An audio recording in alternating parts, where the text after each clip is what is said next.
ప్రభుత్వానికి వ్యతిరేకంగా ఖచ్చితంగా పోరాటం చేసి ఇక్కడ గెలిచి తీర్తాడనేది కూడా మీ ద్వారా తెలుగుదేశం పార్టీ వారందరికీ కూడా హెచ్చరిక తెలియజేస్తున్నాం. ఇవాళ కార్యకర్తలందరితో కూడా వాళ్ళ అభిప్రాయాలను తెలుసుకోవటం,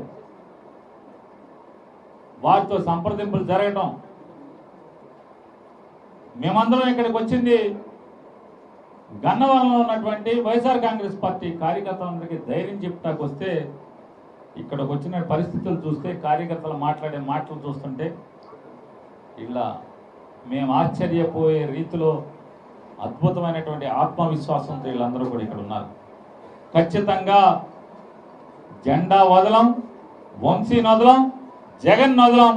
ఈ మోసాలకి, దగాలకి, వంచనకి వ్యతిరేకంగా మేము పోరాటం చేసి తీరుతామని చెప్పిన ప్రతి ఒక్క కార్యకర్త కూడా ఇవాళ నినదించే పరిస్థితి ఇవాళ ఇక్కడ కనపడుతుంది. రేపు 4వ తారీఖున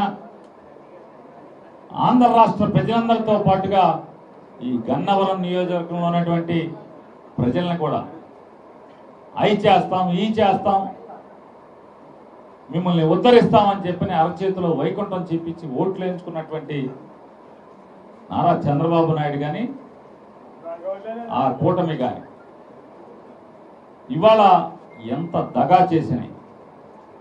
సంవత్సర క్రితం ఇదే 4వ తారీఖున గెలిచినటువంటి మోసాలు చెప్పి, మోసపు మాటలు చెప్పి గెలిచినటువంటి నారా చంద్రబాబు నాయుడు ఈ సంవత్సర కాలంలో నాడు ఎన్టీ రామారావుకి ఎలా అయితే మోసపు నటనతో వెన్నుపోటు పొడిచాడు, ఇవాళ అరచేతిలో వైకుంఠం చూపించి, తేనె మాటలు చెప్పి, అబద్ధపు హామీలు చెప్పి ఇవాళ ఆంధ్ర రాష్ట్ర ప్రజలందరినీ కూడా వెన్నుపోటు పొడిచినటువంటి రోజు రాబోతుంది. కాబట్టి సంవత్సరం అవుతుంది. కాబట్టి ఆ రోజున ఇవాళ ఎన్ని మోసాలు చేస్తే చేశాడు, కానీ ఎంత కిరాతకంగా పరిపాలిస్తున్నాడంటే పాఠశాల విద్యార్థులకు ఇవ్వాల్సినటువంటి ప్రోత్సాహాన్ని ఇవ్వకుండా, లేదా కాలేజీల్లో ఫీజు రీయింబర్స్మెంట్ కట్టకుండా, అంటే భవిష్యత్ తరాల భవిష్యత్తుని నా కాల రాసేటువంటి తప్పుడు ఆలోచన చేస్తున్నాడు అనేది ఇవాళ మనందరికీ అర్థమవుతుంది.